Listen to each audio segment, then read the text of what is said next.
జై శ్రీరామ్ అందరికీ నమస్కారం. వెల్కమ్ టు న్యూస్ అఖండ. నేను మీ కస్తూరి శ్రీధర్. మిత్రులారా, బ్రిటన్ను గ్రేట్ బ్రిటన్ అని కూడా అంటారు.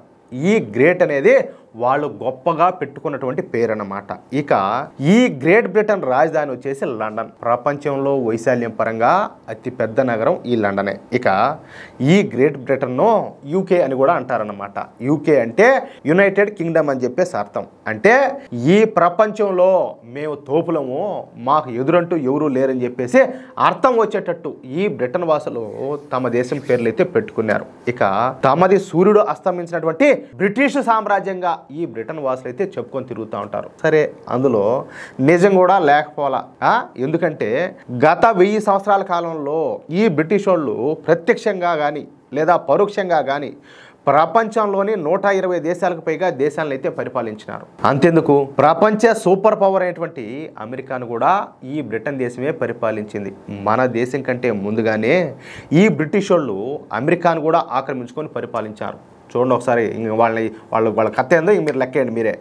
1776లో అమెరికాకు ఈ బ్రిటిష్ వాళ్ళు స్వాతంత్రం ఇచ్చినారు. ఇక మన దేశాన్ని కూడా ఈ బ్రిటిష్ వాళ్ళు 200 సంవత్సరాలకు పైగా పరిపాలించిన సంగతి మీకు కూడా తెలుసు. మన దేశం నుంచి $40 ట్రిలియన్ సంపదను ఈ బ్రిటిష్ వాళ్ళు దోచుకోమినారనమాట. $40 ట్రిలియన్ అనమాట. ఏ మామూలు సంపద కాదు. చెప్పాలంటే ఈ మొఘలాయలు దోపుకోమైంది, ఈ బ్రిటిష్ వాళ్ళు దోపుకోమైంది, అదంతా కూడా మన దేశంలోనే ఉండింటే, అదేవిధంగా ఈ కాంగ్రెస్ ప్రభుత్వం వచ్చి ఎన్నో స్కాములు చేసి వాళ్ళు లూటీ చేశారు కదా మన దేశాన్ని. ఇదంతా గనక సరిగ్గా ఉంటే ఈ రోజు ప్రపంచంలోనే అత్యంత ధనిక దేశంగా మన భారతదేశమే ఉండిండు. దాంట్లో డౌట్ ఏమి లే. సరే, ఈ విధంగా ప్రతి దేశం నుంచి పెద్ద ఎత్తున సంపదను దోచుకుని పోయి తమ దేశాన్ని అభివృద్ధి చెందినటువంటి దేశంగా మార్చుకున్నారనమాట. తమ పౌండ్ విలువను పెంచుకున్నారు. అంటే మన దేశంలో ఇప్పుడు రూపాయి ఎట్టు ఉంటుందో వాళ్ళకి అక్కడ పౌండ్స్ అని ఉంటాయన్నమాట. అది విషయం. ఈ విధంగా ఒక్కొక్క దేశాన్ని ఒక్కొక్క రకంగా లొంగ తీసుకొని పరిపాలించేటువంటి బ్రిటన్కి ఇప్పుడు కొంతమంది దోల తీర్చిపారు దొబ్బుతారు. వాళ్ళే అక్రమ వలసదారులు.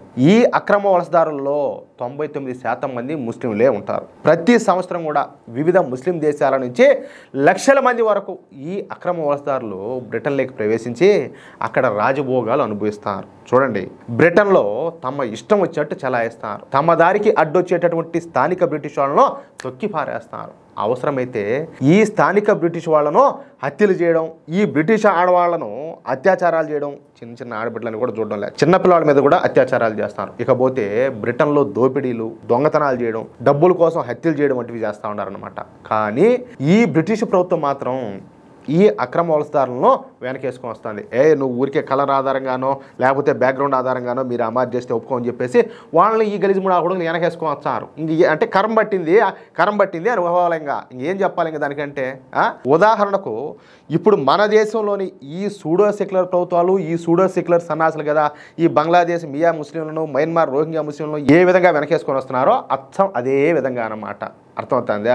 అచ్చం అలాగనే బ్రిటన్లో కూడా ఈ బ్రిటిష్ కీర్ స్టార్మర్ ప్రభుత్వం ఈ అక్రమ వలసదారులకు అండగా నిలబడుతుంది. పైకి మాత్రం ఈ అక్రమ వలసదారులు పంపించేస్తాము, జైల్లో వేస్తాము, అజ్జాత్సాం ఇజ్జాత్సాం అని చెప్పేసి మాట్లాడుతున్నాడు. కానీ ఆయన ప్రభుత్వం కానీ చేసింది కానీ పీకింది కానీ ఏమీ కూడా లేదు. దీంతో తీవ్రమైనటువంటి ఆగ్రహం వ్యక్తం చేసినటువంటి టాబీ రాబిన్సన్ అనేటటువంటి వ్యక్తి ఇక రంగంలోకి దిగినాడు. ఈయన మామూలుగా అయితే ఒక జర్నలిస్ట్ అనమాట. నిజానికి ఈయన ఒక సాధారణ జర్నలిస్టు. అర్థమవుతుందా? ఈయన పొలిటీషియన్ కూడా కాదు. ఈయనకు పెద్దగా పేరు ప్రఖ్యాతలు కూడా లేవు. అయినప్పటికీ తమ దేశాన్ని ఈ అక్రమ వలసదారుల నుంచి రక్షించుకోవడానికి ఒక పిలుపునిచ్చినాడు.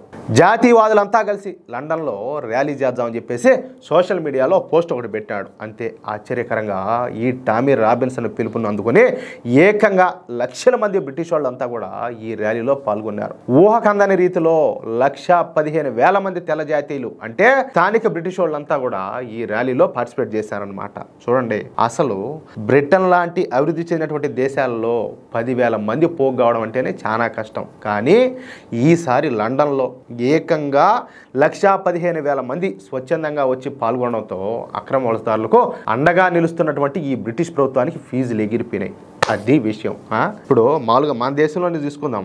ఏదన్నా ఒరేనైనా ఏదైనా దేశం కోసం ధర్మం కోసం ఏదన్నా చేద్దాం రా అంటే అసలు నువ్వు భంగపడినా కూడా ఎవరు రారు. అంత మాత్రం ఊరికే తినిపోదురా అంటే తాగిపోదురా అంటే గుంపులుగా మందలుగా వచ్చారు. ఏది వచ్చి దొబ్బి తాగిపోయేదానికి అర్థమవుతుందా?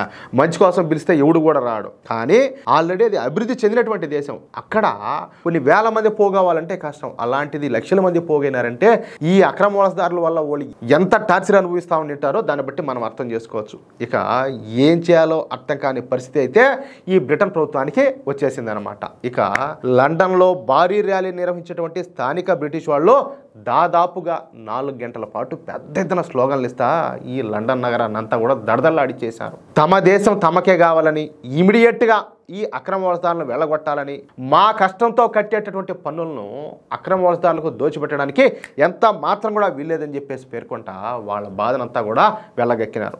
ఇంక కడుపు మండిపోదు ఇంకా, అవునా కాదా? దీంతో ప్రజలలో ఉన్నటువంటి ఆగ్రహాన్ని, కోపాన్ని, బాధను చూసినటువంటి ఈ బ్రిటిష్ ప్రభుత్వం ఇక ఈ అక్రమ వలసదారుల విషయంలో కఠినంగా వ్యవహరించాలని చెప్పేసి భావిస్తుందంట. సరే, భావించడం వేరు, అది చేతల్లోకి తీసుకురావడం వేరు, అవునా కాదా? సాధ్యమైనంత త్వరగా ఈ అక్రమ వలసదారులను వెళ్ళగొట్టడానికి ఆలోచనలు అయితే చేస్తున్నారంట. చెప్పే కదా, ఆలోచించడం వేరు, అది కార్యరూపం దాల్చడం వేరు, అది విషయం. ఇంకేం జరుగుతుందో చూద్దాం. కానీ ఈ బ్రిటిష్ వాళ్ళు చేసినటువంటి పాపాలు, నేరాలు, ఘోరాలు మామూలుటీ కాదు. ఆ పాపం ఏమైనా ఉసిరేమైనా వాళ్ళు కొట్టుకుంటుందా ఏదో ఇంక భగవంతుడికే తెలియాల. నేను ఇక్కడ ఇంకో మాట చెప్పదలుచుకున్నా. మన దేశంలో కూడా ఈ విధంగా ఈ అక్రమ చొరబాటుదారులు లక్షల మంది కాదు, ఇంకా అంతకు మించే ఉన్నారు. చెప్పాలంటే కోట్ల మంది ఉన్నారు.